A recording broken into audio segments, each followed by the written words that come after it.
আসসালামু আলাইকুম। সবাইকে ওয়েলকাম জানাচ্ছি আজকের সেশনে pharmacology question solve and analysis residency March 2025। তো আশা করি সবাই ভালো আছেন। অনেকেই জয়েন করেছেন দেখতে পাচ্ছি। একটু যারা জয়েন করেছেন তাদের মধ্যে যদি একটু বলেন যে আমার কথা ক্লিয়ারলি শোনা যাচ্ছে এবং স্ক্রিনটা দেখা যাচ্ছে কিনা, তাহলে আমি সরাসরি সেশনে চলে যাব। কি ম্যাম জি আপনাকে আপু, দেখা শোনা যাচ্ছে? যাচ্ছে এবং দেখা যাচ্ছে। আচ্ছা, থ্যাংক ইউ ভেরি মাচ। তাহলে হচ্ছে আমি স্টার্ট করি। আমি আপনাদের সাথে আছি ডক্টর নওশীন। আপনাদের অনেকের সাথে হয়তো বা আমার আগে ক্লাস হয়েছে বা অনেকের সাথে হয়নি। তো আপনাদের বিগত হচ্ছে অ্যানাটমি এবং মাইক্রোবায়োলজি দুটো সেশন হয়েছে লাস্ট রেসিডেন্সি কোর্সে। তো আজকে ফার্মাকোলজি নিয়ে আমি আসছি। তো যেটা হচ্ছে কথা, সেশনটা শুরু করার আগে আমি জাস্ট একটু ইন জেনারেল বলে দিই। অনেকেই হয়তো বা আছেন যে রেসিডেন্সিতে অ্যাপিয়ার করেননি, সামনে করবেন ফার্স্ট টাইম। তো সেক্ষেত্রে আমি বলি যে রেসিডেন্সি যেহেতু 200 মার্কসের কোশ্চেন হয়, মাঝে কিছুদিন 100 মার্কসের কোশ্চেন হচ্ছিল, এখন 200 মার্কসের পরীক্ষাই আবার হচ্ছে। তো সেই ক্ষেত্রে ফার্মাকোলজির দেখা যায় যে 20 থেকে 25টার মতো কোশ্চেন থেকে থাকে। তো এবার যেমন ছিল মোটামুটি 20-22টার মতো কোশ্চেন ছিল, ইনক্লুডিং এসবিএ। তো বুঝতেই পারছেন যে অনেক হিউজ একটা মার্কস এখান থেকে থাকে। সো আমাদের অনেকেরই আসলে ফার্মাকোলজিটা পড়তে ভালো লাগে না বা অনেক কঠিন মনে হয়, অনেক মনে রাখাটা ঝামেলা মনে হয়, এজন্য মনে করি যে ফার্মাকোলজিটা পড়বো না বা এই একটা সাবজেক্ট বাদ দিয়ে যাই। কিন্তু আসলে এটা কখনোই সম্ভব না যে আপনি ফার্মাকোলজি না পড়ে বা কোনো সাবজেক্টই একদম না পড়ে, এটা আসলে কখনোই হয় না, কম বেশি থাকতে পারে। কিন্তু সেই ক্ষেত্রে আমি বলবো যে বাদ তো দেওয়া যাবেই না, বরং ফার্মাকোলজি হচ্ছে one of the game changer.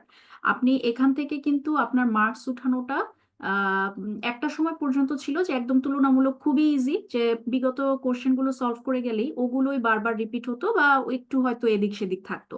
কিন্তু কিছু বছর ধরে, 2-3 বছর ধরে ফার্মাকোলজিও আসলে অন্য সব সাবজেক্টের মতোই কোশ্চেনগুলো বেশ ডিপে যাচ্ছে এবং নতুন নতুন টপিকও থাকছে, একটু গতানুগতিক ধারা থেকে বের হয়ে আসছে। কিন্তু তার মানে এই না যে আমরা হচ্ছে বিগত কোশ্চেন সলভ করব না বা কোশ্চেন সলভ করলে আসলে কোনো উপকার হবে না, ব্যাপারটা তা না। আপনি যখনই কোশ্চেন সলভ করবেন বা ওই কোশ্চেন রিলেটেড টপিকগুলো যখন দেখবেন, আলটিমেটলি ওই নলেজটা কিন্তু আপনাকে অন্য কোশ্চেনগুলো সলভ করতে হেল্প করবে। সো অবশ্যই ফার্মাকোলজির যেটা প্রথম মূল মন্ত্র, অনেক রিভিশনের উপর রাখতে হবে এবং কোশ্চেনগুলো সলভ করতে হবে, ঠিক আছে? তো আমি আর বেশি কথা না বলে আজকে কোশ্চেনগুলো নিয়ে আমি ডিসকাশন শুরু করে দিই। আমরা কোশ্চেনগুলো অ্যান্সার গুলোও দেখবো এবং তার আগে হচ্ছে আমরা একটু ডিসকাশনও করে নিব। আর যদি কারো কোনো কোশ্চেন থাকে তাহলে হচ্ছে চ্যাট বক্সে লিখে রাখতে পারেন, অথবা আমি লাস্টে একটু সময় দিব যে কারো কোনো কোশ্চেন থাকলে আমি সেটা নিব, ঠিক আছে? তাহলে আমরা চলে যাই আহ আমাদের প্রথম কোশ্চেনে। আচ্ছা, প্রথমেই আমরা দেখতে পাচ্ছি যে জেনারেল ফার্মাকোলজির ড্রাগ নোমেনক্লেচার, মানে ড্রাগ যে নেম, আমরা সেখান থেকে কোশ্চেন দেখতে পাচ্ছি। তো প্রথম কোশ্চেনটাই আসলে একটু আনইউজুয়াল। জেনারেল ফার্মাকোলজি থেকে আসলে দেখা যায় যে টোটাল ফার্মাকোলজির 1/3 কোশ্চেন হয়ে থাকে বা হয়তো তার চেয়েও কম হয়ে থাকে। তো কিছু কিছু এই ধরনের কোশ্চেন ইদানিংকালে হচ্ছে যে যেগুলো গতানুগতিক না বা যেগুলো হয়তো আমরা সেভাবে পড়ি না, কিন্তু এমবিবিএস এ কিছু জিনিস আমরা পড়ে এসেছি বা কিছু জিনিস আমাদের কমন সেন্স বা জেনারেল নলেজ থেকে আমরা হয়তো অ্যাপ্লাই করতে পারি। তো এরকমই একটা কোশ্চেন যেমন আমরা দেখি জেনারিক নেম অফ ড্রাগ। এখন আমি যদি বলতে যাই যে ড্রাগের নেম বা জেনারিক নেমটা আসলে কি, ইন জেনারেল ড্রাগের নেম হচ্ছে 3 রকম হতে পারে। একটা হচ্ছে জেনারিক নেম, যেমন হচ্ছে প্যারাসিটামল বা হচ্ছে পেনিসিলিন, তারপর হচ্ছে লিভোফ্লক্সাসিন। এই নামগুলো হচ্ছে জেনারিক নাম, যেগুলো কোনো একটা এজেন্সি দেয়, অফিসিয়াল একটা এজেন্সি দেয়। এবং আরেকটা হতে পারে হচ্ছে ট্রেড নেম, ট্রেড নেম বা ব্র্যান্ড নেম, যেটা হচ্ছে ফার্মাসিউটিক্যাল কোম্পানিগুলো দেয়, যেমন প্যারাসিটামলের নাপা আছে, এইস আছে, এরকম। আচ্ছা, আর আরেকটা আছে কেমিক্যাল নেম। কেমিক্যাল নেমটা কি, যেমন হচ্ছে প্যারাসিটামল আমরা জানি acetyl cysteine, N acetyl cysteine, এরকম, ঠিক আছে? সরি, এন অ্যাসিটাইল সিস্টিনটা হচ্ছে প্যারাসিটামল পয়জনিং এর ট্রিটমেন্ট, প্যারাসিটামলের অন্য হচ্ছে কেমিক্যাল নেম হচ্ছে অ্যাসিটামাইনোফেন। তো এরকম হচ্ছে ইন জেনারেল 3 ধরনের নাম থাকতে পারে মোটামুটি। তো এখানে জেনারিক নেম অফ ড্রাগ সম্পর্কে কিছু অপশন দেওয়া হয়েছে, আমরা দেখি যে belongs to the class of the drug. এটা আমাদের হচ্ছে ট্রু হবে। কেন? কারণ এই যে জেনেরিক নেম আমি বললাম, যেমন প্যারাসিটামল, বা ধরেন বিটা ব্লকারের কিছু নাম আছে যে অ্যাটিনলল, মেটোপ্রোলল, বিসোপ্রোলল, বা হচ্ছে যে কোনো একটা গ্রুপের নাম, যেমন অ্যান্টি ডায়াবেটিকের কিছু গ্রুপ আছে যে লিনাগ্লিপটিন, বা ওদিকে হচ্ছে যে আমাদের যেমন SGLT2 ইনহিবিটর আছে, এম্পাগ্লিভজোলিন, ড্যাপাগ্লিভজোলিন। সো দেখবেন যে জেনারিক নেমের একটা ক্লাসের কিন্তু একটা রিফ্লেকশন হয়, যেমন বিটা ব্লকারের লাস্টে লল আছে, বা হচ্ছে আমাদের অ্যান্টি ডায়াবেটিক যেগুলো বললাম সেগুলো শেষে সাফিক্সটা হয়তো সেম থাকে। সো এটা belongs to the class of the drug, এটা ক্লাসকে রিপ্রেজেন্ট করে। It's true. Is easy to pronounce, yes, এটা তুলনামূলক হচ্ছে প্রোনাউন্স করতে সুবিধা। এখন অনেকের মনে হতে পারে যে ট্রেড নেম বা ব্র্যান্ড নেম গুলো তো হচ্ছে বেশি ইজি, যেগুলো আমরা হচ্ছে প্রেসক্রিপশনে লিখে থাকি, যদিও সেটা উচিত না। কিন্তু ইজি টু প্রোনাউন্স বলতে এখানে বোঝাতে চাচ্ছে যে অ্যাকচুয়ালি ড্রাগ যখন তৈরি হয় বা ডেভেলপ হয় তখন কিন্তু আসলে কেমিক্যাল নেমটাই আগে আসে, তারপর সেটার একটা জেনেরিক নেম দেওয়া হয় বাই কোনো এজেন্সি। তো সেইটা কিন্তু আসলে সহজ থাকে, কেমিক্যাল নেমগুলো অনেক বড় থাকে এবং অনেক কঠিন থাকে। সো সেই তুলনায় is easy to pronounce. It's also true. Is given by official agency, এটা আমি আলোচনা করার সময় বলে ফেলেছিলাম যে অফিসিয়াল এজেন্সি যেমন international non proprietary name council আছে, ব্রিটিশ কিছু আছে, ইউনাইটেড স্টেটের আছে। সো এগুলো হচ্ছে সেই এজেন্সিগুলো দেয়। সো এটাও true. Is used by pharmaceutical companies, এটা তো আমরা সবাই বুঝতেই পারছি যে this is definitely false. Pharmaceutical company প্রত্যেকের নিজস্ব আলাদা আলাদা নেম থাকে। সো এটা ফলস। প্রিজার্ভস বায়ো অ্যাভেলেবিলিটি, আচ্ছা জেনারিক নেম অফ ড্রাগ, বা এখানে আসলে জেনারিক নেম দিয়ে যে ড্রাগগুলো বোঝাচ্ছে এক্ষেত্রে বায়ো অ্যাভেলেবিলিটি কিন্তু প্রিজার্ভ টোটালি করা সম্ভব হয় না। এখানে বায়ো অ্যাভেলেবিলিটি বা যে হাফ লাইফ, যে জিনিসগুলো আমাদের ফার্মাকোকাইনেটিক্স ডায়নামিক্স নির্ধারণ করে, সেগুলোর ক্ষেত্রে কিন্তু আসলে জেনারিক নেমে এই জিনিসগুলো কিন্তু আসলে ভ্যারি করে, ঠিক আছে? সো আমরা একটু যদি আমি যেগুলো বলেছি সাথে আরো কয়েকটা জিনিস যদি একটু দেখে নিই, আপনারা স্লাইডে খেয়াল করেন যে জেনারিক নেমের কিছু অ্যাডভান্টেজ এবং ডিসঅ্যাডভান্টেজ বলা আছে, যার মধ্যে অনেকগুলো আমরা দেখে ফেলেছি যে chosen by official agencies, short, easy to pronounce, fine, useful primarily for health practitioners, আমরা জানি, provides clear information about the class of drug, যেটা আমাদের ফার্স্ট স্টেমেই ছিল, ঠিক আছে, যে আমরা একটা সাফিক্স বা একটা প্রিফিক্স বা কোনো একটা নামের কিছু দেখলে আমরা ক্লাসটা সম্পর্কে বুঝতে পারি যে হ্যাঁ এটা এই গ্রুপের ড্রাগ।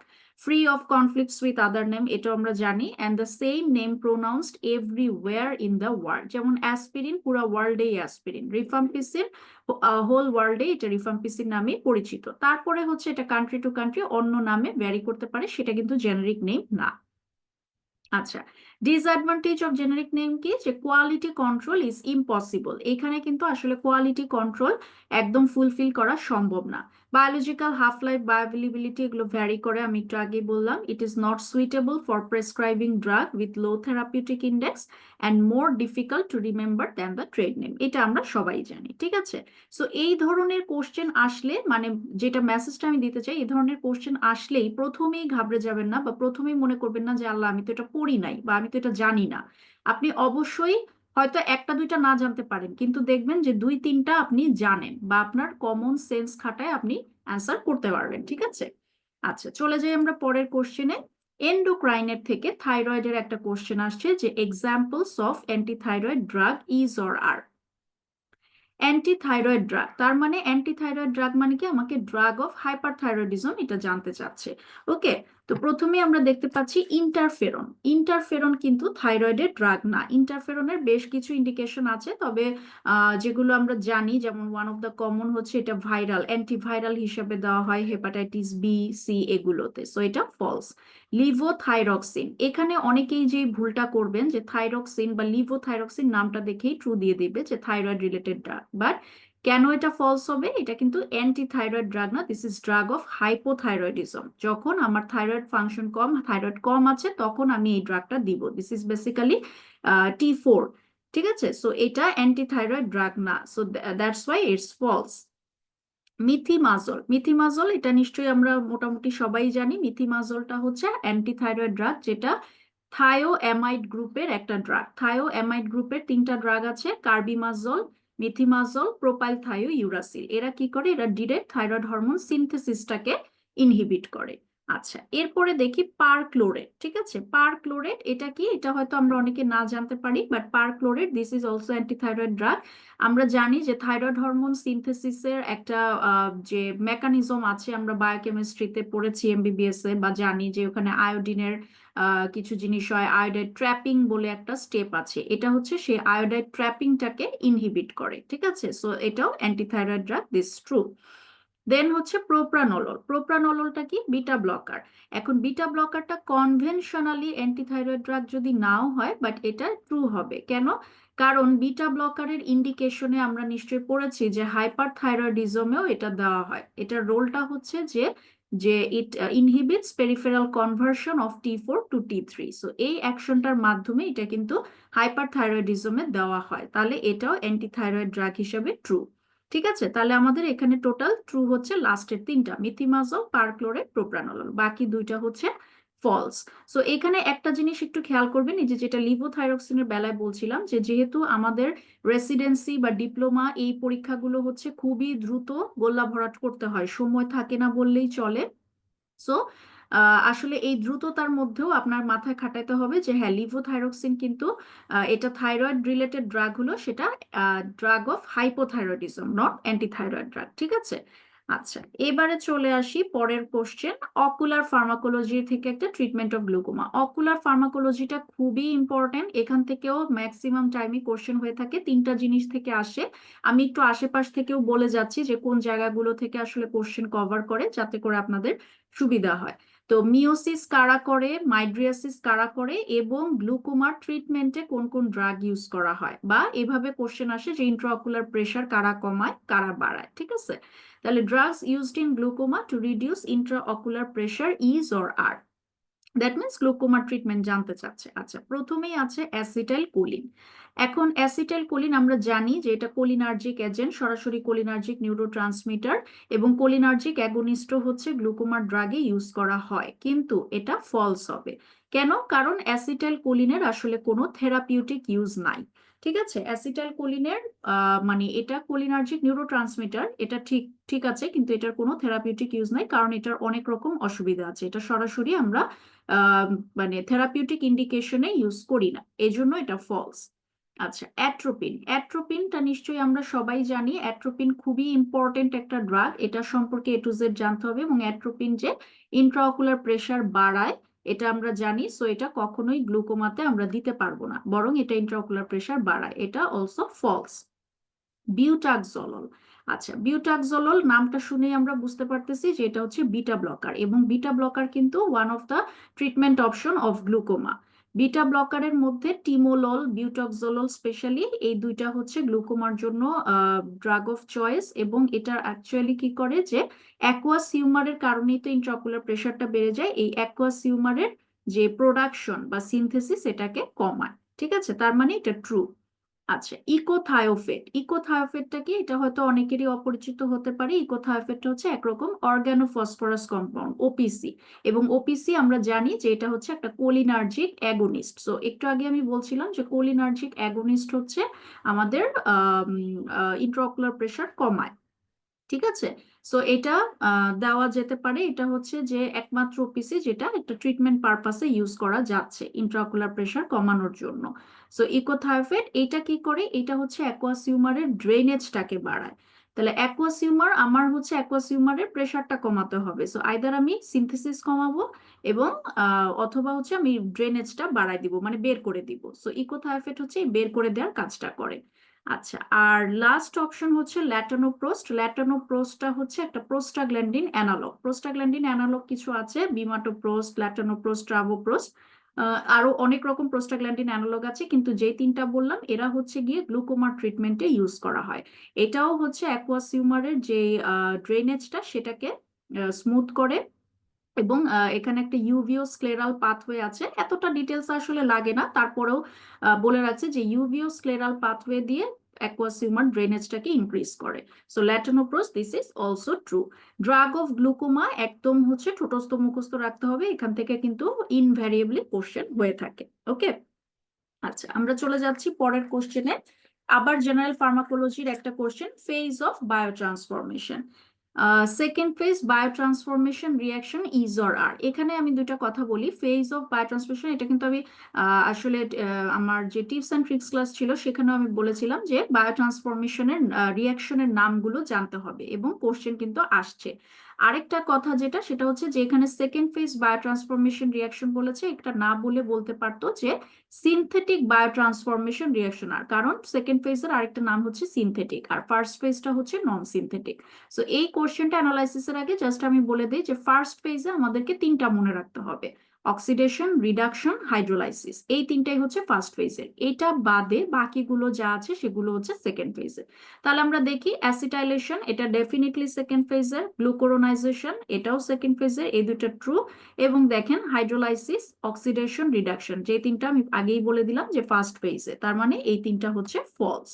ওকে, এখন এই টেবিলটা যদি একটু আমরা দেখি ফেজ টু রিয়াকশন, এখানে অবশ্যই টাইপ অফ কনজুগেশন গুলো দেখে নিতে হবে: glucuronidation, acetylation, glutathione conjugation, glycine conjugation, sulfation, methylation, water conjugation. তাহলে অবশ্যই নামগুলো আপনাকে মাথায় রাখতে হবে।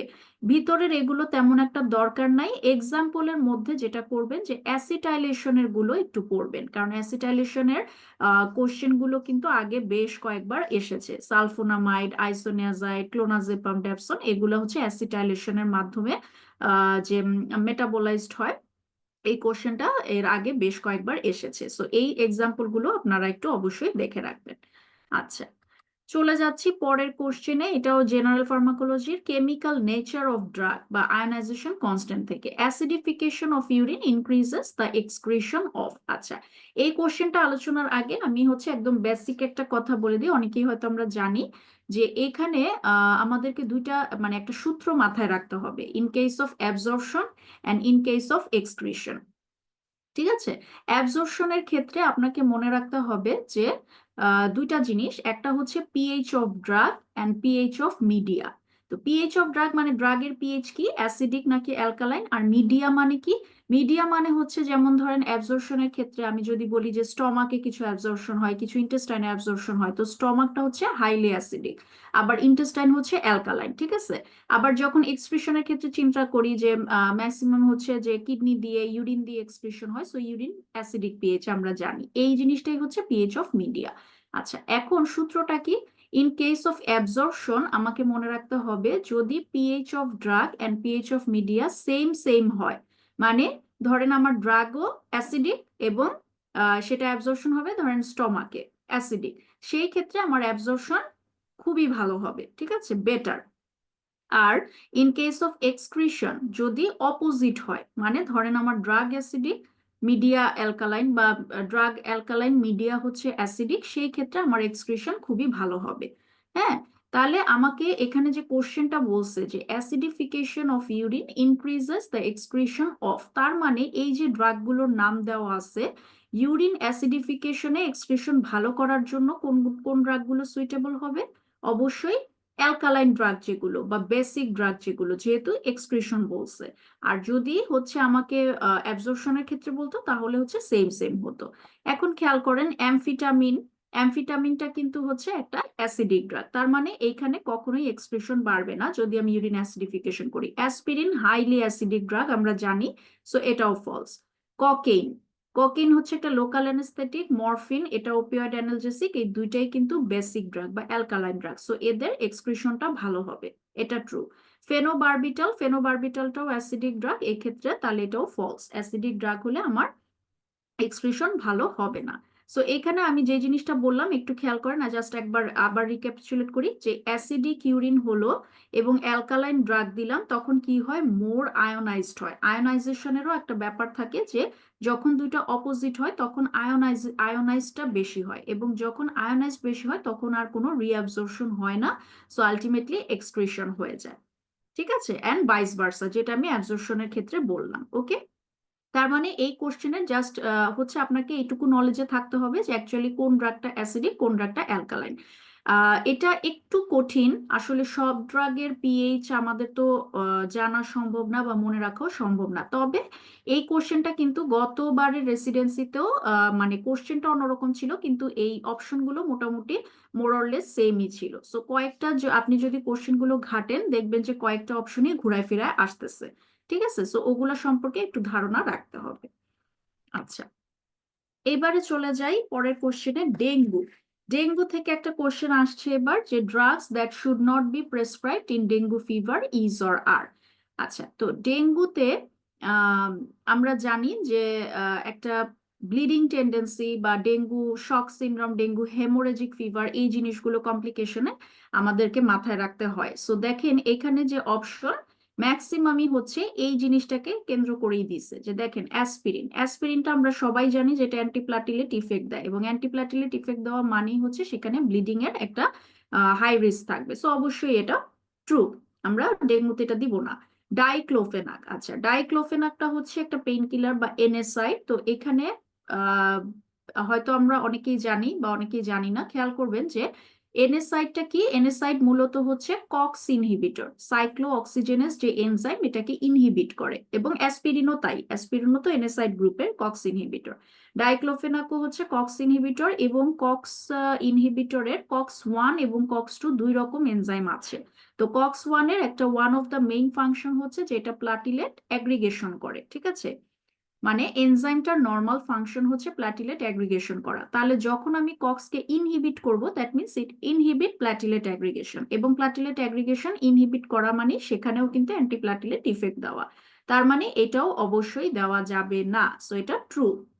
ওকে, আচ্ছা, ফেক্সোফেনাডিন, ফেক্সোফেনাডিন হচ্ছে একটা অ্যান্টিহিস্টামিন ড্রাগ, এবং এটা মোটামুটি সেফ, এখানে কোনো সমস্যা নাই, আমরা দিতে পারি, এটা ট্রু। প্যারাসিটামল, প্যারাসিটামল, প্যারাসিটামল কিন্তু আমরা ডেঙ্গুতে দিয়ে থাকি, আমরা জানি। এখন অনেকের মনেই প্রশ্ন আসতে পারে যে প্যারাসিটামলটাও তো এনএসআইড গ্রুপের ড্রাগ, এবং এটাও কক্স ইনহিবিটর, রাইট? এটা কক্স ইনহিবিটর, এটা এনএসআইড গ্রুপ, সবই ঠিক আছে, কিন্তু প্যারাসিটামলটা আসলে হচ্ছে অনেক উইক একটা কক্স ইনহিবিটর। এর আমরা জানি যে এর অ্যান্টি ইনফ্লামেটরি প্রপার্টি বা যে আদার প্রপার্টিজ, এগুলো হচ্ছে যে খুবই খুবই উইক, ঠিক আছে। তো এই ক্ষেত্রে প্যারাসিটামলটা আসলে দেওয়া যায়। আচ্ছা, আর প্রাসোগ্রেল, প্রাসোগ্রেলটা কি, এটা হচ্ছে গিয়ে একটা অ্যান্টিপ্ল্যাটিলেট ড্রাগই। অ্যান্টিপ্ল্যাটিলেটের যে আমরা ক্লাসিফিকেশন পড়ি, যেমন হচ্ছে যে আমাদের অ্যাসপিরিন যেগুলো কক্স ইনহিবিটর, তারপর ADP receptor inhibitor, glycoprotein 2B3 inhibitor, এরকম বিভিন্ন ক্লাসিফিকেশন আমরা পড়ি। প্রাসোগ্রেলটা হচ্ছে এডিপি রিসেপ্টর ইনহিবিটর, প্ল্যাটিলেটের যে এডিপি রিসেপ্টর থাকে সেটাকে ইনহিবিট করে। সো এটা ডিরেক্ট অ্যান্টিপ্ল্যাটিলেট ড্রাগ, অবশ্যই আমরা এটা প্রেসক্রাইব করব না। ওকে, তাহলে এখানে আমাদের ট্রু হচ্ছে অ্যাসপিরিন, ডাইক্লোফেনাক, প্রাসোগ্রেল। এখন এই কোশ্চেনে যেই ভুলটা হতে পারে, আমি সম্ভাব্য ভুলগুলা বলে দিচ্ছি, যে আর আমরা অনেকেই ওই যে তাড়াহুড়ার মধ্যে এটা দেখবো না যে that should not be prescribed, এই নটটা না দেখে আমরা হয়তো দিব যে প্রেসক্রাইব কোনগুলো করা যায় সেগুলোকে ট্রু দিব, বাকিগুলোকে হচ্ছে ফলস দিব। কিন্তু খেয়াল করতে হবে যে কি কি প্রেসক্রাইব করব না, সেইটা করে তারপরে হচ্ছে অ্যান্সার করতে হবে। সো আপনাকে আসলে কোশ্চেনটাও ভালো করে পড়তে হবে, স্টেমটাও ভালো করে পড়তে হবে, এবং কারেক্টলি গোলা ভরাট করতে হবে, ঠিক আছে। আচ্ছা, চলে যাই পরের কোশ্চেনে, অ্যান্টিটিবি।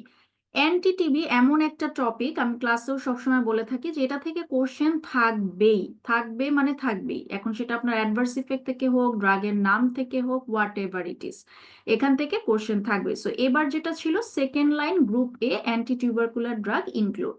তো এটা একটু হচ্ছে গতানুগতিক ধারা থেকে একটু বাইরে থেকে কোশ্চেনটা আসছে। আমরা জানি ফার্স্ট লাইন অ্যান্টিটিবি তো সবারই মুখস্থ, আইসোনিয়াজাইড, রিফাম্পিসিন, পাইরাজিনামাইড অ্যান্ড হচ্ছে ইথাম্বিউটল, আর স্ট্রেপ্টোমাইসিন কোথাও বলে কোথাও বলে না। যাই হোক, তো সেকেন্ড লাইন অ্যান্টিটিবি ড্রাগ আমরা আসলে একটু দেখে রাখি বা অনেকে জানি, কিন্তু এখানে আবার স্পেসিফিক করে বলে দিছে যে গ্রুপ এ অ্যান্টিটিবি ড্রাগ, ঠিক আছে। তাহলে সেই জিনিসটা কিন্তু আসলে আপনাকে জানতে হবে। তাহলে আমরা যদি আগে এই চার্টটাই দেখি, দেখেন গ্রুপ এ তে আমাদের যে তিনটা আছে, এই তিনটা আপনাকে মনে রাখতেই হবে: levofloxacin or moxifloxacin, fluoroquinolone, bedaquiline এবং লিনেজোলাইড, এই তিনটা হচ্ছে group A drug, second line anti TB. এবং একটা ব্যাপার হচ্ছে কি, যে গত রেসিডেন্সিতে মানে এবারের আগের বার হচ্ছে এমডিআর টিবি সম্পর্কে একটা কোশ্চেন ছিল, যে মাল্টি ড্রাগ রেজিস্ট্যান্ট টিবিতে কোন কোন ড্রাগগুলো দেওয়া যায়। তো আমরা জানি যে মাল্টি ড্রাগ রেজিস্ট্যান্ট মানেই হচ্ছে তখন আমাকে সেকেন্ড লাইনে চলে যেতে হবে, এবং সেখানেও কিন্তু আসলে স্টেমে এই তিনটা ড্রাগই ছিল, এই তিনটা ড্রাগ ছিল, আর বাদ বাকি হচ্ছে অন্য কোনো ড্রাগ ছিল, এগুলো ছিল না। তার মানে ওই মানে আসলে একই চার্ট দিয়ে বা একই জায়গার পড়া দিয়ে আপনাকে কোশ্চেনটা জাস্ট হচ্ছে একটু চেঞ্জ করে দিছে। তো এই ব্যাপারগুলোই আসলে হয়, এই জন্য আপনাকে এই চার্টটা ভালো করে পড়তে হবে যে গ্রুপ এর মধ্যেই তিনটা, এটা একদম মুখস্থ রাখবেন। গ্রুপ বিটাও আমি বলবো যে একটু মনে রাখেন দুইটা সি দিয়ে, ক্লোফাজিমিন সাইক্লোসেরিন, যেহেতু এবার স্পেসিফিক করে গ্রুপ এ বলে দিছে।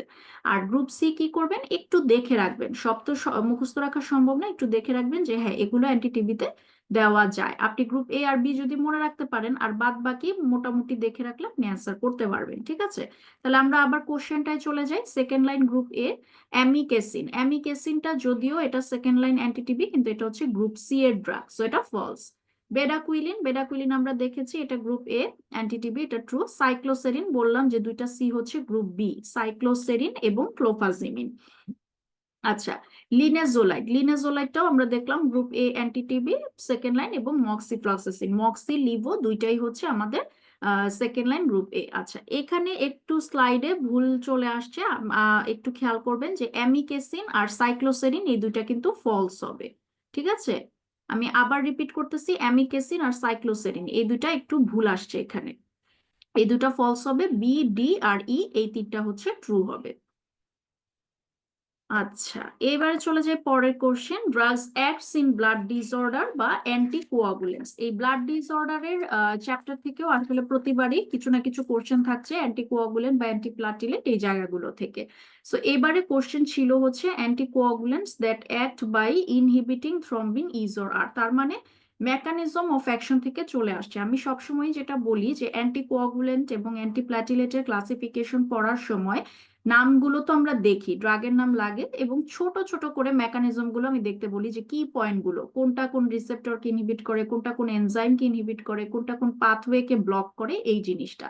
তো অ্যান্টিকোয়াগুলেন্ট থেকে এবার চলে আসছে যে থ্রম্বিনকে ইনহিবিট, থ্রম্বিনটা আমরা জানি যে এটা কোয়াগুলেন্ট ইফেক্ট দেয়, সো থ্রম্বিনকে ইনহিবিট করে কারা কাজ করে সেই জিনিসটা। তো প্রথমেই আছে হচ্ছে অ্যাপিক্সাবান, ঠিক আছে? অ্যাপিক্সাবানটা আসলে থ্রম্বিনকে ইনহিবিট করে না, এটা হচ্ছে ডিরেক্ট যে অ্যাক্টিভেটেড ফ্যাক্টর 10 সেটাকে ইনহিবিট করে, সো এটা ফলস। বিভালিরুডিন, বিভালিরুডিন এটা ট্রু। বিভালিরুডিন এবং ডাবিগাট্রান এই দুইটাই হচ্ছে ডিরেক্ট থ্রম্বিনকে ইনহিবিট করে, ঠিক আছে? আচ্ছা, এনক্সাপারিন, এনক্সাপারিনটা হচ্ছে লো মলিকিউলার ওয়েট হেপারিন।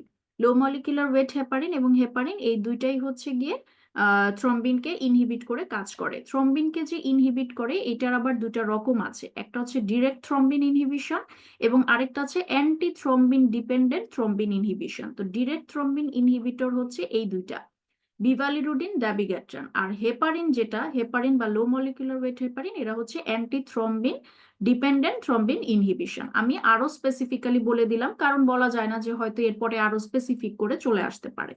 আচ্ছা, রিভারক্সাবান, রিভারক্সাবানটা ফলস হবে, এটাও হচ্ছে ওই অ্যাপিক্সাবানের মতো অ্যাক্টিভেটেড ফ্যাক্টর 10 যেটা সেটাকে ইনহিবিট করে, ঠিক আছে?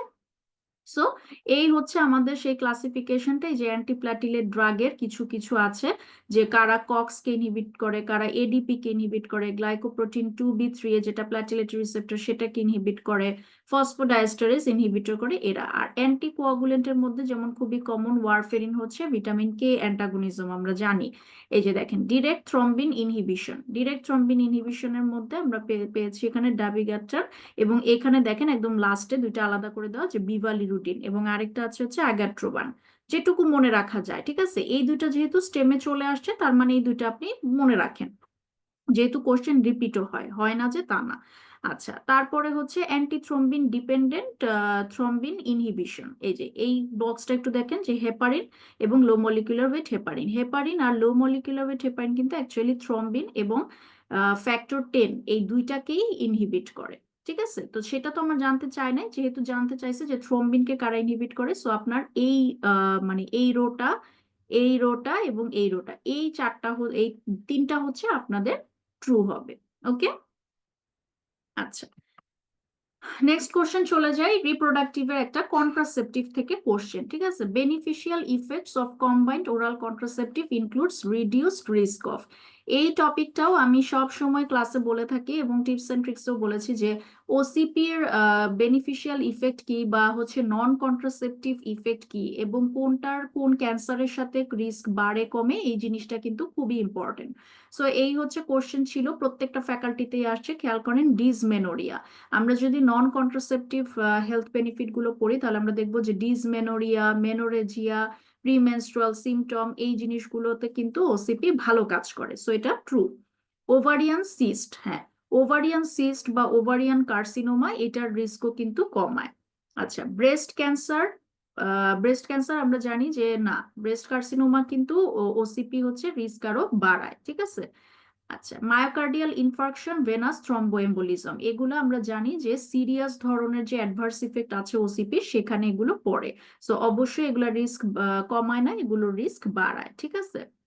সো আমি এখানে একটু আবার বলে দেই যে আমরা যখন পাবো কম্বাইন্ড ওরাল কন্ট্রাসেপটিভ, যেখানে ইস্ট্রোজেন প্রজেস্টেরন দুইটাই আছে, সেক্ষেত্রে আমাদেরকে মনে করতে রাখতে হবে যে এটা ওভারিয়ান সিস্ট বা ওভারিয়ান কার্সিনোমা এবং এন্ডোমেট্রিয়াল কার্সিনোমা, এই দুইটার রিস্ক হচ্ছে কমায়। মানে এইসব ক্ষেত্রে প্রজেস্টেরনটা হচ্ছে আমাদের প্রোটেক্টিভ ফ্যাক্টর হিসাবে কাজ করে। কিন্তু ব্রেস্ট কার্সিনোমা বা সার্ভাইকাল কার্সিনোমা, হ্যাঁ, তারপরে এই যে যেমন এখানে বললাম মায়োকার্ডিয়াল ইনফার্কশন, ভেনাস থ্রম্বোএম্বোলিজম, এইসব ক্ষেত্রে আসলে কিন্তু রিস্ক বেড়ে যায় বিকজ অফ ইস্ট্রোজেন।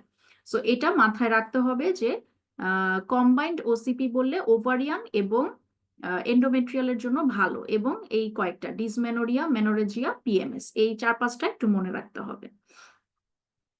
আচ্ছা, এবারে দেখেন ফিচার্স অফ অ্যাট্রোপিনাইজেশন ইজ অর আর, খুবই ইম্পর্টেন্ট এবং খুবই বেসিক একটা পড়া। অ্যাট্রোপিনের আমি আগেই বলছি যে এ টু জেড লাগবে, এবং অ্যাট্রোপিনের effect, ocular effect, extra ocular effect গুলো আপনি যদি জানেন, আপনার যদি মুখস্থ থাকে, তাহলে কিন্তু এটা শুধু অ্যাট্রোপিনের জন্য না, আপনার আরো কিছু ড্রাগ আছে যেগুলো অ্যাট্রোপিন লাইক ইফেক্ট দেয়, সেগুলোর ক্ষেত্রেও কিন্তু আপনার আসলে কাজে দিবে, ঠিক আছে। সো ফিচার্স অফ অ্যাট্রোপিনাইজেশন, ব্র্যাডিকার্ডিয়া, আমরা সবাই জানি যে অ্যাট্রোপিন হচ্ছে ট্যাকিকার্ডিয়া করে, হার্ট রেট বাড়ায়। অ্যাট্রোপিনটা যেহেতু অ্যান্টিকোলিনার্জিক ড্রাগ, এবং আমরা জানি অ্যান্টিকোলিনার্জিক মানে এটা প্যারাসিম্প্যাথেটিকের অপোজিট ফাংশনটা দিচ্ছে, তার মানে এখানে সিম্প্যাথেটিক ফাংশনগুলোই মেইনলি হবে। সো এখানে ট্যাকিকার্ডিয়া হবে, এটা false. Bronchoconstriction, this is also false, আমরা জানি যে ব্রঙ্কো ডাইলেটেশন হয়। আচ্ছা, ড্রাই মাউথ অবশ্যই ট্রু, অ্যাট্রোপিনাইজেশনের একটা সিমটম হচ্ছে ড্রাই মাউথ। এক্সেসিভ সোয়েটিং অবশ্যই ফলস, কারণ অ্যাট্রোপিনাইজেশনের সব ধরনের সিক্রেশন হচ্ছে কমে যাবে, ঠিক আছে। সো ড্রাই স্কিন হবে, এটা ফলস। মাইড্রিয়াসিস ডেফিনেটলি ট্রু, মানে যদি এসবিএ হতো তাহলে অবশ্যই আমাদের দিতে হতো মাইড্রিয়াসিস বা পিউপিলারি ডাইলেটেশন, এটা একটা ছিল, গতবার এসবিএ ছিল। সো পিউপিলারি ডাইলেটেশন হয় বা মাইড্রিয়াসিস হয়, ওকে।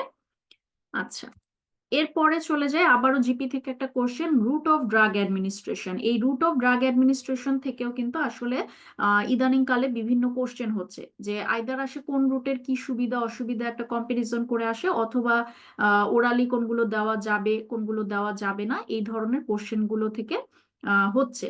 তো following drug is or are ineffective if administered orally, or orally ineffective drug, that means বোঝাতে চাচ্ছে যে ওরালি আমরা কোন ড্রাগগুলো দিতে পারবো না বা দিলেও ইফেক্ট হবে না, এটাই হচ্ছে বোঝাতে চাচ্ছে। তাহলে দেখি আমাদের প্রথম অপশনে আছে ডেক্সামিথাসন, এটা হচ্ছে একটা স্টেরয়েড। তো ডেক্সামিথাসনটা কিন্তু আসলে ওরাল, আইএম, আইভি সবইতেই দেওয়া যায়, কিন্তু ডেক্সামিথাসনের ওরাল দিলে এটার বায়োঅ্যাভেলেবিলিটি কিন্তু অ্যাকচুয়ালি গুড। সো এটা দেওয়া যাবে, এটা ইনইফেক্টিভ হবে না, এটা ট্রু। সরি, এটা ফলস হবে, কারণ হচ্ছে ইনইফেক্টিভ বলছে। সো দেখেন আমিও কিন্তু আসলে বলতে গিয়ে ভুল করে ফেলছি, সো আপনারাও অ্যান্সার করার সময় আসলে ভুল হয়ে যেতে পারে। ইনইফেক্টিভ বলছে, তাহলে ডেক্সামিথাসন কিন্তু ইফেক্টিভ, দ্যাট মিনস এটা ফলস। আচ্ছা, গ্লিসারিন ট্রাইনাইট্রেট বা জিটিএন, আমরা জানি যে জিটিএনটা কোথায় দেই, সাবলিঙ্গুয়ালি দেই। কেন? কারণ হচ্ছে এটা এক্সটেন্সিভ ফার্স্ট পাস মেটাবলিজম হয়ে যায়। সো ফার্স্ট পাস মেটাবলিজম হয়ে গেলে আসলে সেটা সিস্টেমিকে যাবেই না, দ্যাটস ওয়াই আমরা এটা কিন্তু ওরালি দিব না, এটা সাবলিঙ্গুয়ালি দেওয়া হয়। সো এটা ট্রু।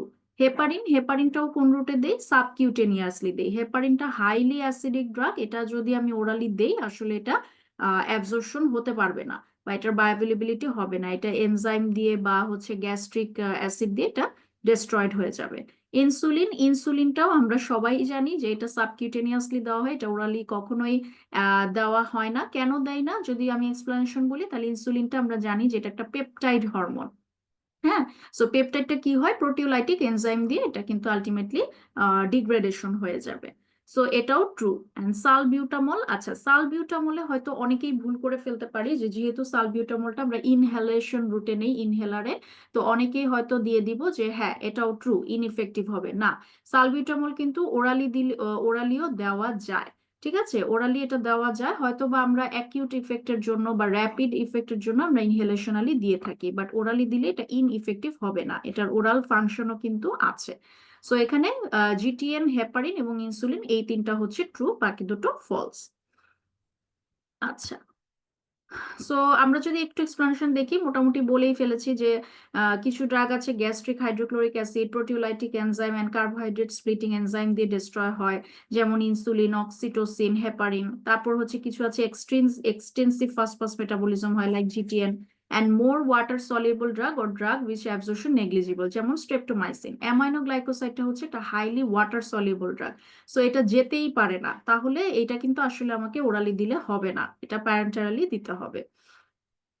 আচ্ছা, এবারে চলে আসি লিপিড লোয়ারিং এজেন্ট বা স্ট্যাটিন থেকে একটা কোশ্চেন আসছে।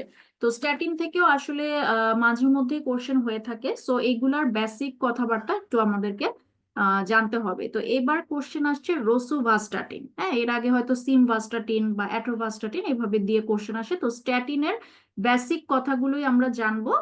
Has less drug to drug interaction owing to less involvement of P450 cytochrome system.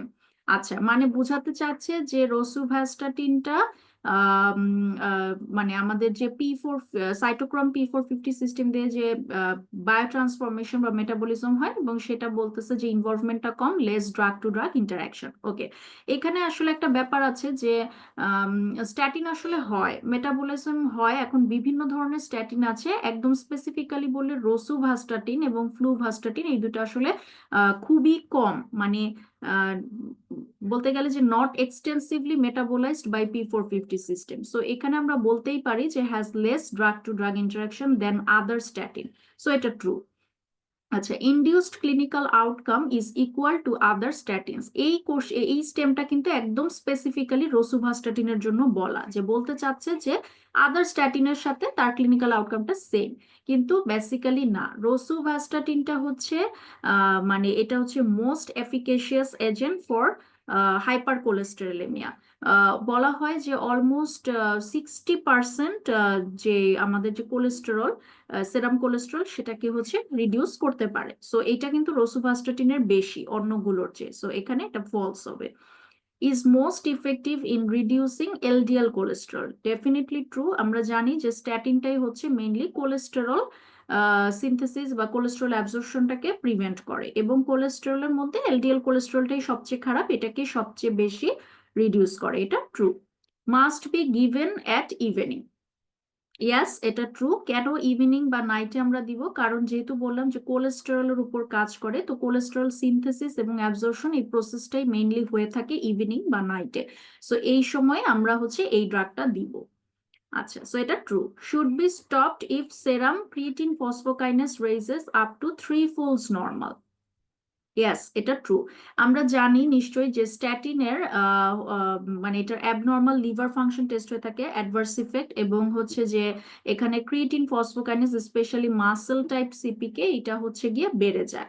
তো নর্মালি কিছু বাড়বেই, এটা খুবই নর্মাল, কিন্তু আমাদেরকে চেকে রাখতে হবে, এবং 3 ফোল্ডস নর্মাল যখন হয়ে যাবে তখন কিন্তু আসলে স্টপ করে দিতে হবে। ঠিক আছে, সো এখানে আমাদের হচ্ছে সবগুলোই ট্রু, জাস্ট বি নাম্বার যেটা এটা হচ্ছে ফলস, যে রসুভাস্টাটিনের আসলে ক্লিনিক্যাল আউটকাম অন্যগুলোর চেয়ে অনেক বেশি ভালো। আচ্ছা, এরপরে চলে আসি অ্যান্টি কনভালসেন্ট। সিএনএস থেকে একটা কোশ্চেন আসছে যে sodium channel blocker anti convulsant is or are. Anti কনভালসেন্টের আসলে অনেক রকম ক্লাসিফিকেশন আছে, আমি যদি মোটা দাগে বলি যে সোডিয়াম চ্যানেল ব্লকার আছে, ক্যালসিয়াম চ্যানেল ব্লকার আছে, এবং গাবা।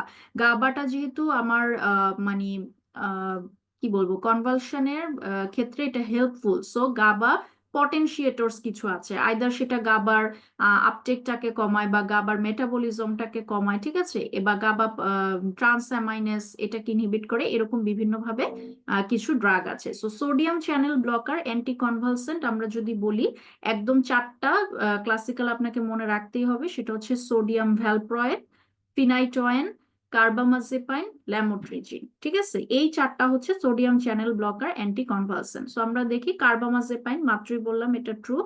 ইথোসাক্সিমাইড এটা অ্যাবসেন্স সিজারে দেওয়া হয়, কিন্তু এটা হচ্ছে calcium channel blocker, T type of calcium channel blocker, so এটা ফলস। ল্যামোট্রিজিন ট্রু, অবশ্যই true, sodium channel blocker. Pregabalin, আচ্ছা, প্রিগাবালিন কিন্তু সোডিয়াম চ্যানেল ব্লকার না, প্রিগাবালিনটাও মূলত এটা হচ্ছে ক্যালসিয়াম চ্যানেল ব্লকার। এটা শুনলে মনে হয় যে গাবা পটেনশিয়েটর, বাট নো, এটা T type of calcium channel blocker. ভিগাব্যাট্রিনটা হচ্ছে গাবা পটেনশিয়েটর, এটা আরো স্পেসিফিক্যালি বললে গাবা ট্রান্স অ্যামাইনেস এই এনজাইমটাকে ইনহিবিট করে। এই এনজাইমটাকে ইনহিবিট করলে হচ্ছে গাবার ফাংশনটা আমরা এনহ্যান্স করতে পারি, ঠিক আছে। সো এখানে এই দুইটা হচ্ছে ট্রু, কার্বামাজেপাইন, ল্যামোট্রিজিন, এবং আরো দুইটা মনে রাখতে হবে, sodium valproate and ফিনাইটোয়েন। Okay, then চলে আসি diuretics. High ceiling diuretics are so called because, diuretics থেকেও প্রত্যেকবার একটা একটা কোশ্চেন থাকবেই, যে কোনো ডায়োরেটিক্স থেকেই থাকতে পারে। সো এই চ্যাপ্টারটাও আসলে খুবই important. High ceiling diuretics are so called because, high ceiling diuretics মানে কোনটা সেটা আগে আমাদের জানতে হবে। আমরা জানি যে লুপ ডায়োরেটিক্স বা ফ্রুসেমাইড। এখন কেন সেটাকে বলছি, এটা এই জিনিসটার এক্সপ্লানেশন হিসাবে জানতে চাচ্ছে। 15 to 25% filtered sodium is excreted. আমরা জানি যে হাইয়েস্ট সোডিয়াম এক্সক্রিশন হয় বাই লুপ ডায়োরেটিক্স, সো এটা ট্রু, 15 to 25%। সো এটা true. Renal blood flow is decreased, না, ফলস। এই পুরা স্টেমটাই হচ্ছে ফলস, এখানে রেনাল ব্লাড ফ্লো বরং ইনক্রিজ হয়, কারণ লুপ ডায়োরেটিক্স বা ফ্রুসেমাইডের হচ্ছে এখানে কিছু প্রোস্টাগ্ল্যান্ডিনের অ্যাকশন থাকে, স্পেসিফিক্যালি বললে প্রোস্টাসাইক্লিন, প্রোস্টাগ্ল্যান্ডিন I2 এর অ্যাকশন, যে কিডনি ভাস্কুলেচারের উপর। সো কিডনি ভাস্কুলেচারের উপর যখন প্রোস্টাসাইক্লিন আমরা জানি ভ্যাসোডাইলেটেশন করে, সো ভ্যাসোডাইলেটেশন করলে সেক্ষেত্রে আমাদের কিন্তু ব্লাড ফ্লো বেড়ে যায়। হ্যাঁ, সো এখানে রেনাল ব্লাড ফ্লো ইনক্রিজ হবে, এটা false. Okay, their onset of action is rapid, হ্যাঁ এটা ভেরি র্যাপিড। আমরা জানি যে অ্যাকিউট কন্ডিশনে ফুসেমাইড যেমন অ্যাকিউট হার্ট ফেলিওর এগুলোতে দিয়ে থাকে, এটা true.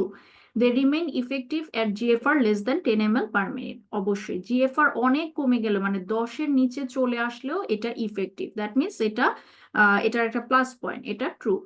And uric acid excretion is decreased. আচ্ছা, এইখানে অনেকে একটু ভুল করতে পারি, যে স্টেমটা কিন্তু আসলে ভুল না, ইউরিক অ্যাসিড এক্সক্রিশন ডিক্রিজড হয়ে যায়, যে কারণে লুপ ডায়োরেটিক্স এর একটা অ্যাডভার্স ইফেক্ট হলো, যেটা হাইপার ইউরিসেমিয়া করে ফেলতে পারে, যেহেতু এক্সক্রিশনটা কমে যায়, ব্লাডে বেড়ে যায়, ঠিক আছে। কিন্তু কথা হচ্ছে যে এইটার জন্য কিন্তু আমি হাই সিলিং ডায়োরেটিক্স বলছি না, আমাকে বলছে যে কেন হাই সিলিং ডায়োরেটিক্স বলছি। সো এইটা কিন্তু আসলে হতে পারে না যে আমি হাই সিলিং ডায়োরেটিক্স বলছি।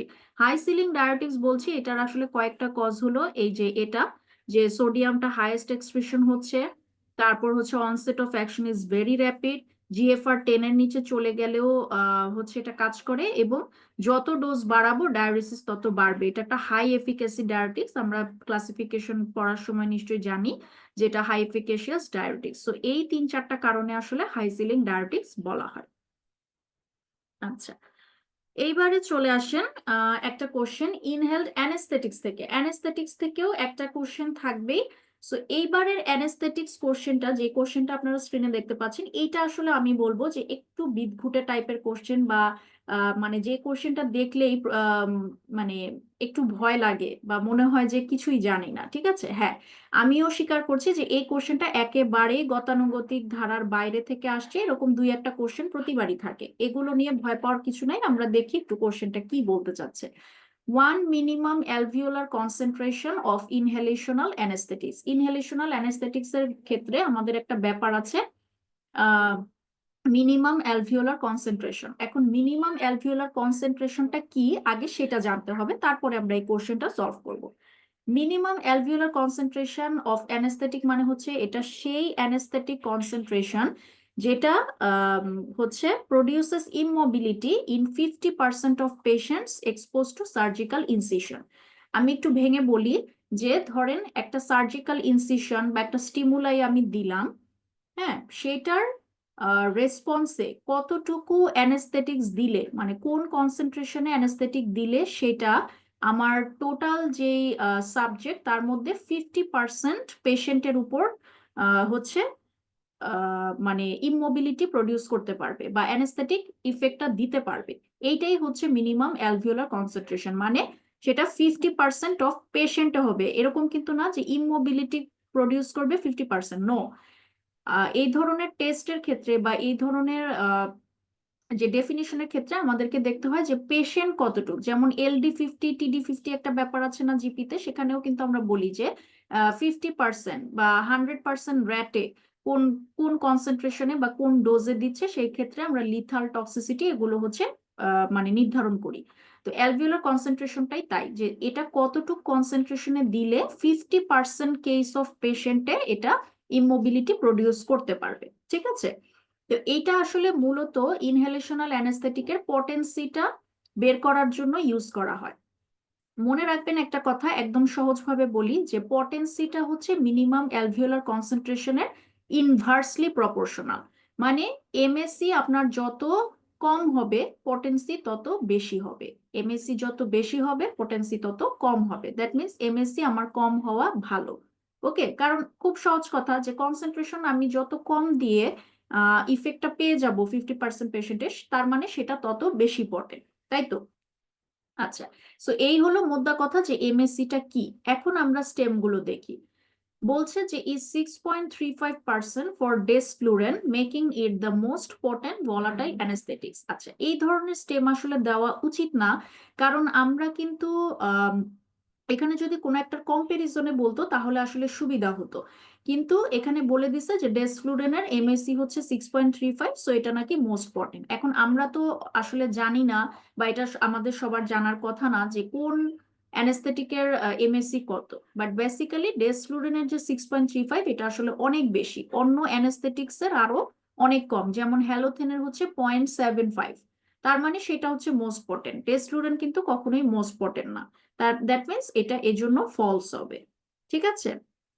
আচ্ছা, is close to the concentration of the anesthetic agent at the end of inspiration। হ্যাঁ, এটা মোটামুটি ক্যাটজাং থেকে তুলে দিছে, যে ওখানের ডেফিনিশনেই বলা আছে যে at the end of tidal inspiration এটা হচ্ছে গিয়ে সেই concentration of anesthetic agent, so এটা true. is reduced during pregnancy is reduced in the elderly। আচ্ছা, এমএসসি এর হচ্ছে কিছু ফ্যাক্টর আছে, যে কখন এমএসসি বাড়বে কখন এমএসসি কমবে। তো এই ফ্যাক্টরগুলোর মধ্যে অবশ্যই প্রেগনেন্সিতে এটা কমে যায় এবং এল্ডারলি পেশেন্টেও এটা কমে যায়। আমরা আরো কিছু ফ্যাক্টর এক্সপ্লানেশনে দেখবো এখন।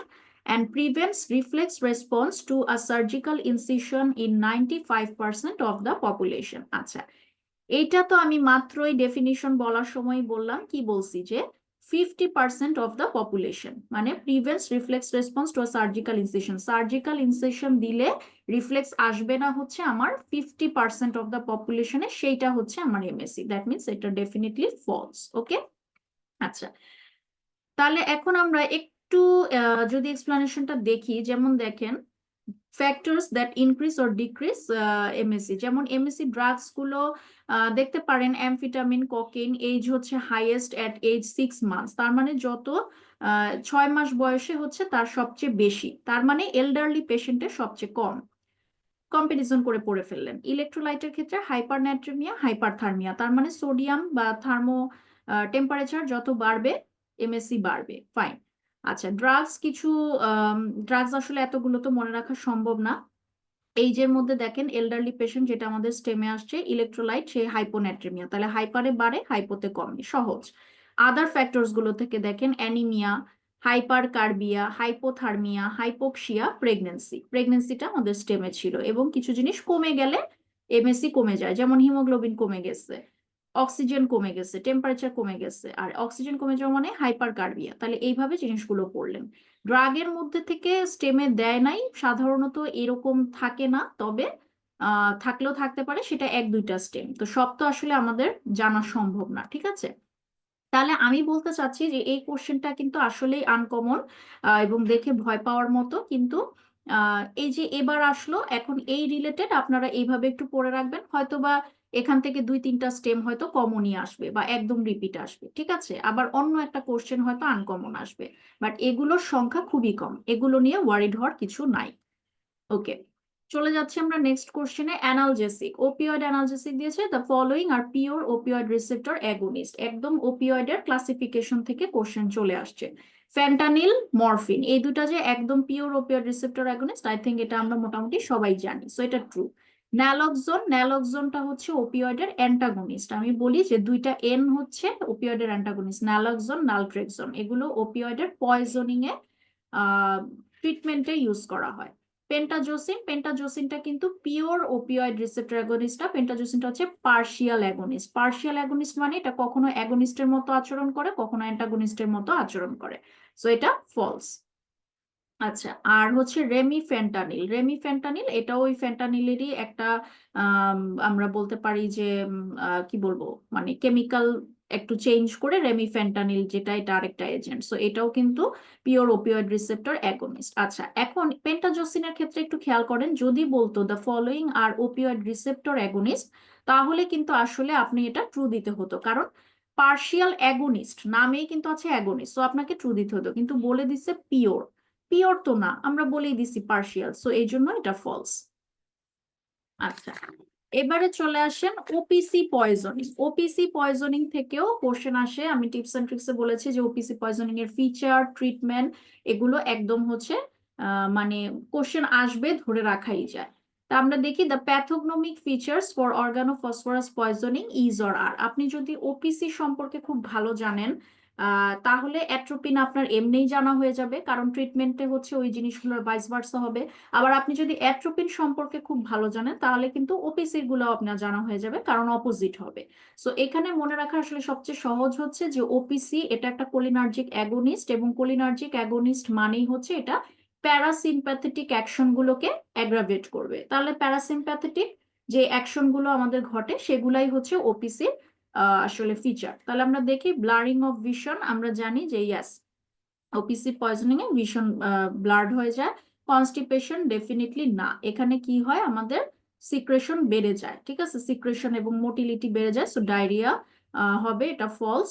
Decrease salivation or dry mouth, no, secretion বেড়ে যায়, তাহলে অবশ্যই এখানে কি হবে, সালাইভেশন বেড়ে যাবে। ডাইলেটেড পিউপিল, না, ডাইলেটেড পিউপিলও না। এটা যদি আপনার দেখেন অ্যাট্রোপিন গুলো চিন্তা করেন, তাহলে অপোজিটে কিন্তু আমাদের চলে আসছে, ড্রাই মাউথ হচ্ছে অ্যাট্রোপিনে হয়, তাহলে এখানে ফলস হবে। ডাইলেটেড পিউপিল আমরা জানি এটা অ্যাট্রোপিনের একদম মানে একটা ওয়ান অফ দ্য কমন মানে ইম্পর্টেন্ট ফিচার, যে পিউপিল ডাইলেটেশন হতে হবে, সো এটা ফলস। আমরা জানি পিউপিল কনস্ট্রিকশন হয়। অ্যান্ড প্রফিউজ সোয়েটিং, ডেফিনেটলি, কারণ যেহেতু সোয়েটিং, সিক্রেশন সবকিছুই বেড়ে যায়। তার মানে এখন আসলে আপনার চয়েস যে আপনি কোনটা মেইনলি মনে রাখবেন, পয়জনিং এর ফিচার গুলো নাকি অ্যাট্রোপিনাইজেশনের ফিচার গুলো। যে কোনো একটা মনে রাখলে আরেকটা কিন্তু এমনিই পারা যায়।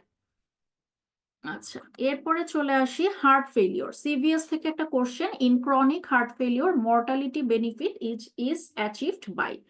আচ্ছা, এটা কিন্তু আসলে হার্ট ফেলিওরের ড্রাগ থেকে কোশ্চেন না, ব্যাপারটা হচ্ছে যে ক্রনিক হার্ট ফেলিওর যাদের আছে সেক্ষেত্রে আমরা একটা বলি যে লং টার্ম সার্ভাইভাল বা মর্টালিটি বেনিফিট, যে কোন ড্রাগগুলো দিলে আসলে হয়তো একটা রিসার্চে দেখা গেছে, মানে একটা রিসার্চে না, বিভিন্ন রিসার্চ করে করে দেখা যাচ্ছে যে হ্যাঁ, এইসব ক্ষেত্রে হসপিটালাইজেশন বা মর্টালিটি রেটটা কমানো যাচ্ছে, সেগুলো কোন ড্রাগ এটাই জানতে চাচ্ছে। তো প্রথমেই আছে হচ্ছে আর্নি। আর্নিটা কি, আর্নি হচ্ছে অ্যানজিওটেনসিন রিসেপ্টর ব্লকার, নেপ্রিলাইসিন ইনহিবিটর, এই দুটার কম্বিনেশনকে আর্নি বলে। যেটা হচ্ছে সেকুবিট্রিল, সেকুবিট্রিল নামে আমরা মোটামুটি চিনি সবাই, এবং এটা কিন্তু আসলে বেশ ভালো অ্যাকশন দিচ্ছে, মর্টালিটি বেনিফিট এখানে অ্যাচিভ করা যাচ্ছে, এটা ট্রু। ডিগক্সিন, আচ্ছা ডিগক্সিন অনেকেই ট্রু দিব, যেহেতু ডিগক্সিন হার্ট ফেলিওরের drug, cardiac glycoside, but chronic heart ফেলিওরে মর্টালিটি বেনিফিট অ্যাচিভে আসলে এটার তেমন কোনো রোল নাই। এটা একটা পজিটিভ আয়নোট্রপিক ড্রাগ, এটার থেরাপিউটিক ইন্ডেক্সটাও অনেক ন্যারো, সো ক্রনিক হার্ট ফেলিওরে আসলে এটা আহ, খুব একটা রোল প্লে করতে পারে না, এটা ফলস। এম্পাগ্লিবজোলিন, আচ্ছা এটা একটু ডিফারেন্ট ধরনের স্টেম। এম্পাগ্লিবজোলিনটা বেসিক্যালি আমরা অ্যান্টি ডায়াবেটিক ড্রাগ হিসাবে সবাই জানি, সোডিয়াম গ্লুকোজ ট্রান্সপোর্টার 2 ইনহিবিটর, এই গ্রুপের ড্রাগ। সো এটা হচ্ছে কি যে আমরা জানি যে এটা মেইনলি গ্লুকোজ রিঅ্যাবজর্পশন এবং মানে রিঅ্যাবজর্পশনটাকে কমায়, ব্লাড গ্লুকোজ লেভেল কমায় এবং ডায়াবেটিসটাকে ইমপ্রুভ করে, ঠিক আছে। কিন্তু এম্পাগ্লিজোলিনের আরো কিছু ফাংশন আছে। এই যে এটা গ্লুকোজের রিঅ্যাবজর্পশনটাকে ইনহিবিট করে, নামেই বোঝা যাচ্ছে যে সোডিয়াম গ্লুকোজ ট্রান্সপোর্টার, এটার সাথে কিন্তু সোডিয়ামটাকেও ইনহিবিট করে, মানে সিগনিফিকেন্ট নাট্রিউরেসিস করে। এবং এটার কারণে যেটা হয় যে আমাদের ব্লাড ভলিউমটা ইমপ্রুভ হয়, কার্ডিয়াক আউটপুট ইমপ্রুভ হয়, কার্ডিয়াক ওয়ার্কলোডটা ইমপ্রুভ হয়। সো এইখানে মর্টালিটি বেনিফিট এটা অ্যাচিভ করা যাচ্ছে। সো এম্পাগ্লিজোলিনে অ্যান্টি ডায়াবেটিক অ্যাকশন এবং হার্ট ফেলিওরের অ্যাকশন কিন্তু আসলে পাওয়া গিয়েছে। সো এটা ট্রু। ফ্রুসেমাইডটাও হার্ট ফেলিওরের ড্রাগ, এই অনুযায়ী হয়তো আমরা দিব, কিন্তু না, ফ্রুসেমাইডটা হচ্ছে একদম drug of choice in case of acute heart failure, but in case of chronic এখানে মর্টালিটি বেনিফিট আসলে তেমন একটা অ্যাচিভ করা যায় না। যেই ডায়োটিক্স দিয়ে অ্যাচিভ করা যায় সেটা হচ্ছে আসলে বেসিক্যালি স্পাইরোনোল্যাকটোন, যেটা আমাদের লাস্ট টাইমে আছে। স্পাইরোনোল্যাকটোনটা হচ্ছে আমরা জানি aldosterone receptor blocker, that means অ্যালডোস্টেরনকে ব্লক করে। তো এটাতে সুবিধাটা কি হয়, যেহেতু অ্যালডোস্টেরন হচ্ছে আমাদের মায়োকার্ডিয়াল এবং ভাস্কুলার ফাইব্রোসিস করে এবং ব্যারো রিসেপ্টর ডিসফাংশনও করতে পারে, এই জিনিসগুলো পাওয়া গেছে। সো এইটার এগেনস্টে মানে অ্যালডোস্টেরনের অ্যান্টাগনিজমে যদি আমরা কাজ করতে পারি স্পাইরোনোল্যাকটোন দিয়ে, দেখা গেছে যে এখানে মর্টালিটি বেনিফিট অ্যাচিভ করা যায়, ঠিক আছে। তাহলে এখানে আমাদের ট্রু হচ্ছে এই আর্নি, এম্পাগ্লিজোলিন এবং স্পাইরোনোল্যাকটোন। এছাড়াও আরো কিছু ড্রাগ আছে যেমন ACE inhibitor, ARB, beta blocker, এরাও কিন্তু আমাদের দেখা গেছে যে মর্টালিটি বেনিফিট অ্যাচিভ করতে হেল্প করে। ওকে, আচ্ছা। Indication of antibiotics in diarrhoea is or are, তাহলে কোন কোন কেসে ডায়রিয়াতে আমরা অ্যান্টিবায়োটিক দিব সেইটা আসছে। এটা হচ্ছে পেডিয়াট্রিক্স ফ্যাকাল্টিতে শুধু আসছে। যেমন দেখেন ক্রিপ্টোস্পোরোডিওসিস, এটা কিন্তু একটা হচ্ছে মানে প্রোটোজোয়া, ঠিক আছে। তো এইটার ক্ষেত্রে আসলে অ্যান্টিবায়োটিক লাগে না, ইউজুয়ালি অ্যান্টিবায়োটিক রিকমেন্ডেড না, মানে রিকোয়ার্ড না, দরকার পড়ে না, ঠিক আছে। সো এটা ফলস। ডিসেন্ট্রি আমরা সবাই জানি অ্যামিবিক হতে পারে, ব্যাসিলারি হতে পারে, যেটাই হোক আমাদের অ্যান্টিবায়োটিক লাগবে। সো এটা ডেফিনেটলি হচ্ছে এটা ফলস। অ্যাজিড বা সিপ্রোসেফট্রাক্সন আমরা দিয়ে থাকি। রোটা ভাইরাস ডায়রিয়া, অবশ্যই ভাইরাল ডায়রিয়াতে আমার অ্যান্টিবায়োটিকের কোনো রোল নাই, সো এটা তো বোঝাই যাচ্ছে এটা ফলস। সালমোনেলা গ্যাস্ট্রোএন্টেরাইটিস বা টাইফয়েডে আমরা সবাই জানি যে অ্যান্টিবায়োটিক দিতে হয় এবং অ্যাজিডটাই মেনলি দেওয়া হয়। এছাড়া প্যারেন্টারাল বা আরো কিছু অপশন আছে। সাসপেক্টেড কলেরাটা হচ্ছে যে আমরা কি দেই, যে আমরা জানি যে টেট্রাসাইক্লিন বা ডক্সিসাইক্লিন বা সিপ্রো এগুলো দিয়ে থাকি। সো এখানে অ্যান্টিবায়োটিক কিন্তু প্রয়োজন হয়। ওকে, তার মানে এখানে শুধুমাত্র ক্রিপ্টোস্পোরোডিওসিস এবং রোটা ভাইরাস ডায়রিয়াটাই ফলস, বাকিগুলোতে আমাদের দেওয়া লাগছে। ওকে, আচ্ছা। ওকে, আমাদের এমসিকিউ শেষ। এবারে আমরা চলে এসেছি এসবিএ তে, ঠিক আছে। আমাদের ফার্মাকোলজি থেকে 3-4টার মতো এসবিএ ছিল। তো আমরা দেখি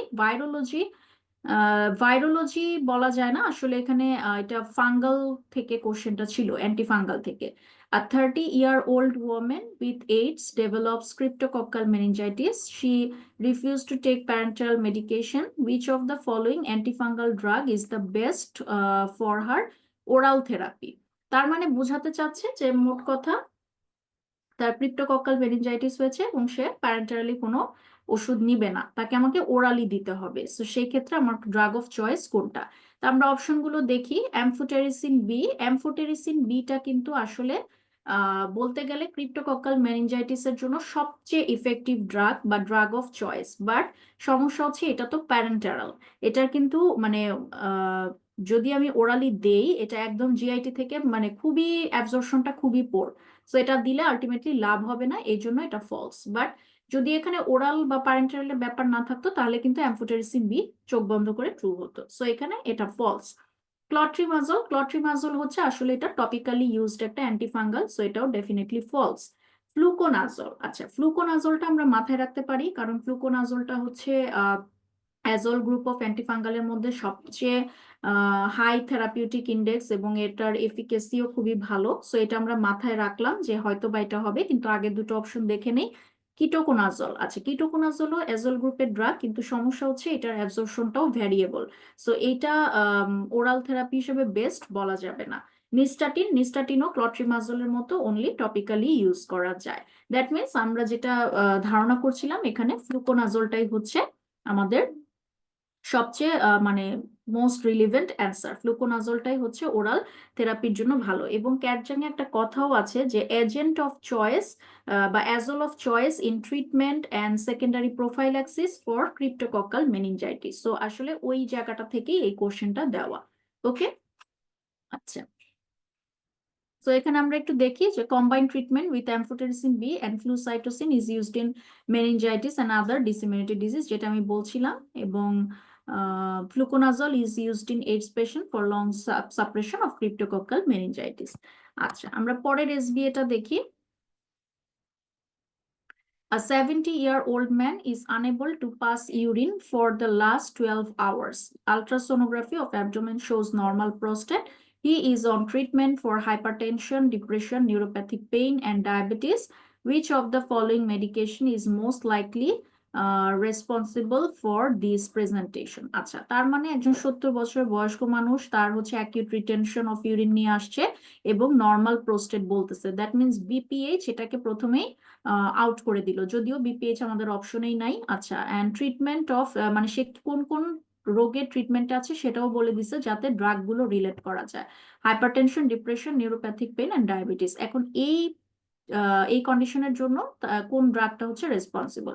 সো আমরা দেখি অ্যামিট্রিপটাইলিন। অ্যামিট্রিপটাইলিনটা হচ্ছে একটা ট্রাইসাইক্লিক অ্যান্টিডিপ্রেসেন্ট এবং এটার আসলে কিছু অ্যাট্রোপিন লাইক ইফেক্ট দেয়, যেহেতু এটার অ্যান্টিকোলিনার্জিক অ্যাকশন আছে, সো এটা হতে পারে। ঠিক আছে, আমরা বাকিগুলো দেখি। অ্যামলোডিপিন, অ্যামলোডিপিনটা হচ্ছে আগে দেখতে হবে যে সে এই রোগগুলোর জন্য পায় কিনা। ইয়েস, হাইপারটেনশন যেহেতু তার আছে, সো অ্যামলোডিপিন সে নিতে পারে, কিন্তু অ্যামলোডিপিনের কারণে আসলে অ্যাকিউট রিটেনশন অফ ইউরিন এটা বলা যায় না। গাবাপেন্টিন, গাবাপেন্টিনটা হয়তো সে নিউরোপ্যাথিক পেইনের কারণে নিতে পারে, কিন্তু এখানেও acute retention of urine usually হয় না। মেটফরমিন ফর ডায়াবেটিস, ডায়াবেটিসের কারণে হচ্ছে যে ল্যাকটিক অ্যাসিডোসিস বা এই প্রবলেমগুলো হতে পারে, কিন্তু অ্যাকিউট রিটেনশন অফ ইউরিন হয় না, তাহলে এটাও বাদ। অ্যান্ড মিত্রাজাপিন, মিত্রাজাপিনটা হচ্ছে আসলে একটা অ্যান্টিসাইকোটিক ড্রাগ। এটা একটা সেকেন্ড জেনারেশন অ্যান্টিসাইকোটিক ড্রাগ, এবং সাইকোটিক মির্তাজাপিনের কিন্তু আসলে এই ইফেক্টটা আছে, কারণ মির্তাজাপিনও কোলিনার্জিক রিসেপ্টর ব্লক করে, অ্যান্টি মাস্কারিনিক অ্যাকশন দেয় এবং অ্যাট্রোপিন লাইক ইফেক্ট দেওয়ার কারণে ইউরিনারি রিটেনশন হতে পারে, তাহলে এটাও হতে পারে। এখন খেয়াল করেন, তাহলে অ্যামিট্রিপটাইলিন, মির্তাজাপিন, এই দুইটার মধ্যে আমরা কোনটা চুজ করব? তখন আসলে আপনাকে দেখতে হবে আবার যে সে অ্যাকচুয়ালি কোন ডিজিজগুলোর জন্য ড্রাগ নিচ্ছে। হাইপারটেনশন আমার বাদ হয়ে গেছে, ডিপ্রেশন অ্যামিট্রিপটাইলিন তাহলে সে নিচ্ছে, এটা মাথায় রাখলাম। নিউরোপ্যাথিক পেনের জন্য গাবাপেন্টিন নিচ্ছে, অ্যান্ড ডায়াবেটিসের জন্য মেটফর্মিন। তার মানে তার কিন্তু সাইকোসিস নাই, সো সে অ্যান্টিসাইকোটিক নেওয়ার হিস্ট্রিও নাই। দ্যাট মিনস এখানে অবশ্যই আমাদের ড্রাগ হবে, সরি, অ্যান্সার হবে অ্যামিট্রিপটাইলিন। ঠিক আছে, তাহলে এই দুটার মধ্যে কিভাবে চুজ করলাম এটা কিন্তু একটু খেয়াল করতে হবে। মানে আপনাকে এখানে হয়তো অন্য আরেকটা ড্রাগ দিত যেটারই ইফেক্টই নাই, কিন্তু এই টুইস্টটা কোর্সেই হচ্ছে শুধুমাত্র আপনি যাতে খেয়াল করেন যে কোনগুলো ড্রাগ আসলে সে পাচ্ছে। ওকে, আচ্ছা। So common side effect TC আমরা জানি, অ্যান্টিকোলিনার্জিক ইফেক্টের ওই অ্যাট্রোপিনের যা যা ইফেক্ট হয় তাই, এগুলো বলার কিছু নাই। এছাড়া ড্রাউজিনেস হতে পারে, ওয়েট লস হতে পারে, সেক্সুয়াল ডিসফাংশন হতে পারে। ঠিক আছে, আচ্ছা, এরপরে চলে আসেন next এসবিএতে। four-year-old boy ingests a large dose of aspirin by acetyl salicylic acid. What is the most appropriate therapy to maximize the urinary excretion of aspirin? আচ্ছা, এই কোশ্চেনটা পেডিয়াট্রিক ফ্যাকাল্টিতে আসছে।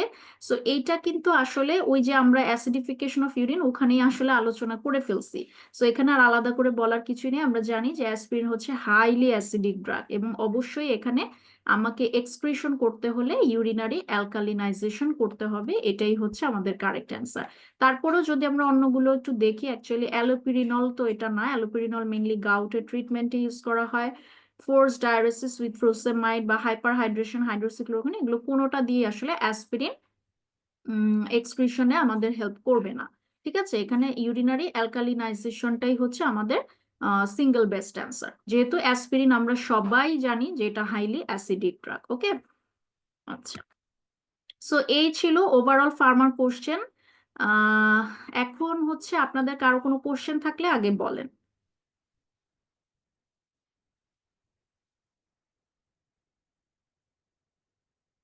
অনেকেই আছেন জয়েন করা। আপনাদের কি কারো কোনো কোশ্চেন আছে, নাকি আমি হচ্ছে শেষ করে দিব?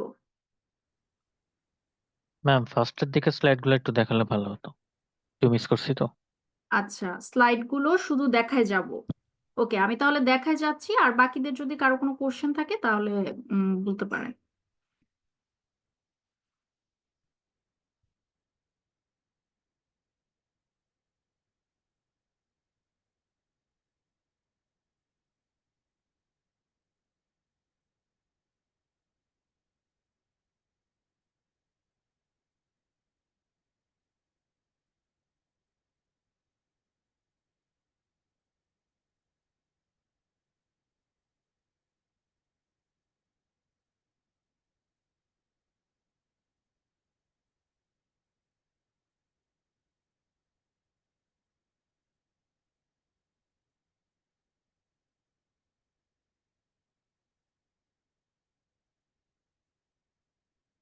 আচ্ছা, এই স্লাইডটাতে কিন্তু একটু ভুল ছিল। আমি বলেছিলাম যে এমিকেসিন এবং সাইক্লোসেরিন এই দুইটা ফলস হবে, এ আর সি। ঠিক আছে, এটা একটু কারেকশন করে নেবেন কাইন্ডলি।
ঠিক আছে, হোপফুলি সবগুলো স্লাইড নিতে পেরেছেন। তাহলে আমি মনে হয় আর কারো কোনো কোশ্চেন নাই। ঠিক আছে, তাহলে আপনাদের সবাইকে অনেক ধন্যবাদ যারা ক্লাসটাতে জয়েন করেছিলেন। আর সবার জন্য অনেক শুভকামনা থাকলো, দোয়া থাকলো। ইনশাল্লাহ সামনে ভালো কিছু হবে। আমার জন্য দোয়া করবেন। আসসালামু আলাইকুম।